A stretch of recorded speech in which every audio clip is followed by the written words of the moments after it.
안녕하십니까. 실버똑TV 강명입니다. 오래간만에 뵙습니다. 정말 오래간만이죠. 제가 이 옷을 입으니까 참 뚱뚱해 보이네요. 사실은 그래요. 제가 얼마 전에 어떻게 하면 어르신 모집하는 거에 대해서 올렸더니 그 댓글에 이렇게 올려왔더라고요. 보호자님께 드리는 그 편지에 대한 소스 좀 달라고 하시더라고요. 제가 사실은 과거에 제 직업이 뭐였냐면요. 위니아 에어컨의 카운셀러라고 들어보셨나요? 카운셀러였어요. 근데 그때 제가 에어컨을 판매를 해야 되는데 어떻게 하면 저를 돋보일까? 오래 기억하게 할까? 그래서 여러 가지 노하우를 생각했었어요. 저는 머리가 좀 나빠서 생각을 좀 많이 하는 편이거든요. 근데 그 중에서 이제 제가 이름을 짓기로 했었어요. 뭐라고 했냐면은 에어컨은 바람이 나오잖아요. 근데 바람 중에서도 어떤 바람이 좋을까? 바닷바람? 그리고 또 무슨 개울바람? 또 그렇게 질 수는 없고. 그래서 강에서 부는 바람. 제가 처음 시집을 임진강 근처로 갔었거든요. 근데 거기에 앉아서 이렇게 바람을 쐈을 때 참 좋았던 기억이 나서 또 제 성이 강이라서 강바람이라고 명함에 새겨서 진짜 3번 신도시 생길 때 막 엄청 뿌리고 다녔어요. 그래서 엄청 날렸어요. 그래서 에어컨을 그해 이제 위니아 만도기계에서 방판 사원이라고 이렇게 직접 방문 판매하는 사람을 모집을 했었어요.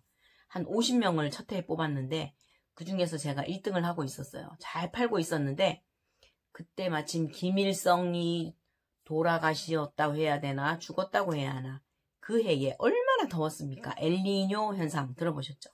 그래서 그때 중단돼 버렸어요. 1등을 하면은 뭐 제주도를 보내준다 막 이런 게 있었는데 가만히 있어도 팔려요. 심지어는 어떤 애기 엄마는 저희 판매점 와갖고 집에 가질 않아요. 에어컨 줄 때까지 안 간다고. 더워서 못 산다고. 그래서 결국은 그분한테 달아드렸다니까요. 그런 때가 생각이 나네요. 그래서 늘 생각을 했었거든요. 근데 이제 어르신 모집을 하려면은 뭐 경로당에 가든 어딜 가든 항상 준비가 되어 있어야 돼요. 뭐냐면은 보호자님을 가장 중요한 거는요. 보호자님이 저희의 타겟이에요. 고객이에요. 그분이 선택을 해야 돼요. 그리고 보호자님들이 그런 연령대 있죠. 왜?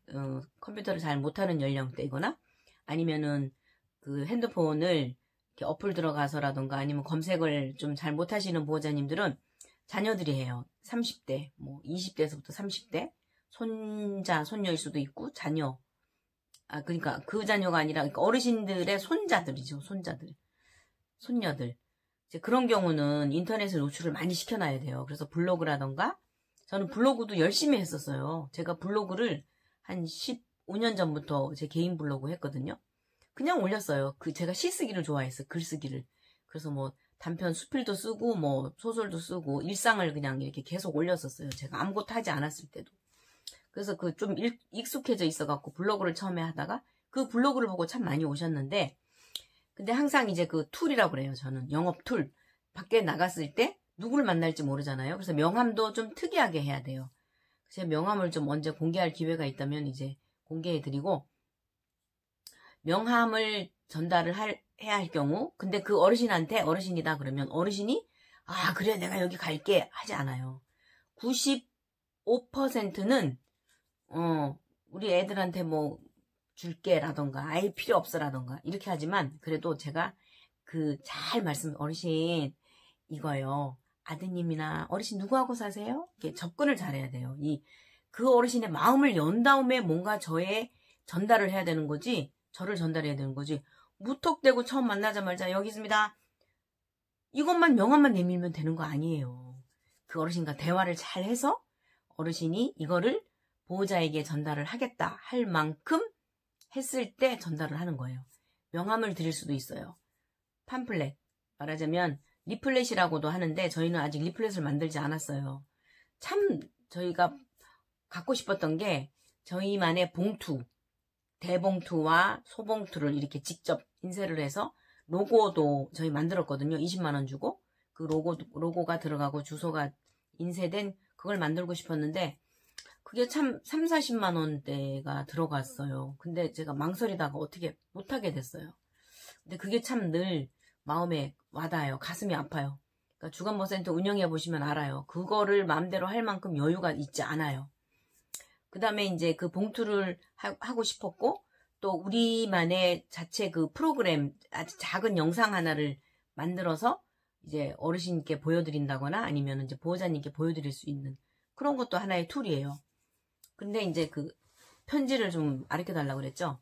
그 편지의 내용은 편지를 써가지고 다녀요. 이제 그 맨 위에는 어느 어르신께라던가 어느 어르신 보호자님께, 그거는 쓰지 말고, 그 내용은 안녕하십니까. 저희 기관을 간단하게 소개를 해요. 저는 어디에 소재하고 있는 무슨 송정주간보센터장 강명이라고 합니다. 오늘 어르신을 뵙게 돼서 참 반갑습니다. 어르신을 저희 기관에 오시면 어떨까 해서 대화를 나누어 보니 어르신도 마음에 동요함이 있으셔서 저희 센터에 오시는 것을 간단하게 이렇게 글로 남겨놓으니 궁금하신 사항은 뭐 블로그라던가 아니면은 유튜브 참고하셔서 보신 후 저희에게 전화 주시면 저희가 친절하게 상담해드리고, 혹시 등급이 없으시면 등급 신청까지 해서 어르신을 저희 센터로 모시는 것이 저에게는 영광이라고 생각합니다. 뭐 이렇게 써드리고, 어르신도 뭐 아니면 간단한 검사를 해요. 어르신에 대한. 그러면 어르신이 어떤 부분은 잘 기억을 하시는데 어떤 부분에서는 조금 기억력이 저하되어 있으신 것 같아서 장기요양보험공단에서 등급을 얻어서 저희 기관으로 주간보센터나 요양원이나 아니면은 제가 방문 요양을 신청해 드릴 수 있습니다. 이제 이렇게 해서 편지를 써서 드리면은 몇 월 며칠 누구누구 이렇게 드림, 이렇게 해서 그거를 어르신 손에 이렇게 주머니에 넣어드리면, 어르신 이거 아드님이 꼭 아드님한테 갖다 드리세요. 며느님한테 갖다 드리세요. 이러면은 어르신이 진짜 갖다 드려요. 그래서 전화 온 경우도 종종 있어요. 그렇게 모집된 경우도 있어요. 그리고 항상 한 번 전화 연락으로 끝나면 안 돼요. 지속적으로 관리를 해야 돼요. 근데 그 보호자님이 전화는 한 번 왔어요. 근데 그 이후 오신다고 하셨는데 안 오셔요. 오신다고 하는 걸 100% 믿으면 안 돼요. 근데 또 그거를 에이 안 오실 거야 하고 생각하셔도 안 돼요. 어떤 분은 진짜 오세요. 그리고 웬만만 하면 계약하시고 그러고 가세요.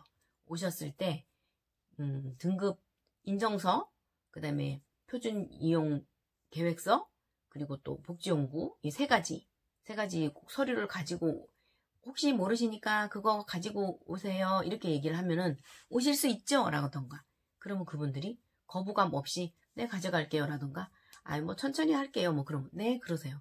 무조건 고객 얘기를 들어드리면 돼요. 그럼 이제 가지고 오셨을 때는 이제 상담을 잘해서 지금 오늘 계약서까지 쓰고 가시죠 이렇게 얘기를 해봐요. 계약서 쓰실래요? 이렇게 하지 마세요. 확신을 가지고 저희가 잘 모시겠습니다. 그리고 계약서 지금 쓰시고 가시죠? 이러고 내밀어요. 그러면 이제 보호자님이 계약서를 쓰세요.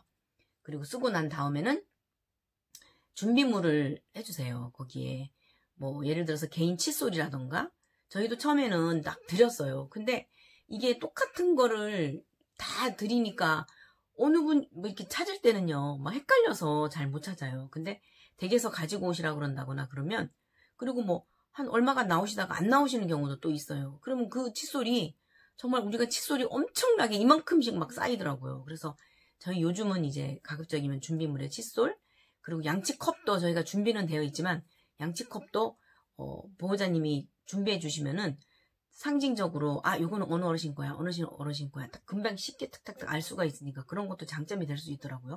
우리 선생님들이 일하실 때에. 그리고 이제 가실 때는 뭐 그만두신다거나 그럴 때 또 보내드리면 되고, 안 그러면 저희가 양치컵이 이름을 써놓으면은 이게 잘 안 지워지잖아요. 그럼 막 또 지워야 되고 그런 불편함이 있어요. 옷걸이도 마찬가지예요. 어르신들이 어느 어르신 이름을 써놓으면은 그게 이제 나중에는 또 그만두시면은 그 옷걸이가 또 막 이름을 지워야 되는 번거로움이 있더라고요. 그래서 이제 계약이 체결이 되면은 그거를 이제 그 봉투, 제가 그렇게도 갖고 싶었던 그 봉투에 넣고, 그리고 준비물이 있다거나, 그리고 프로그램을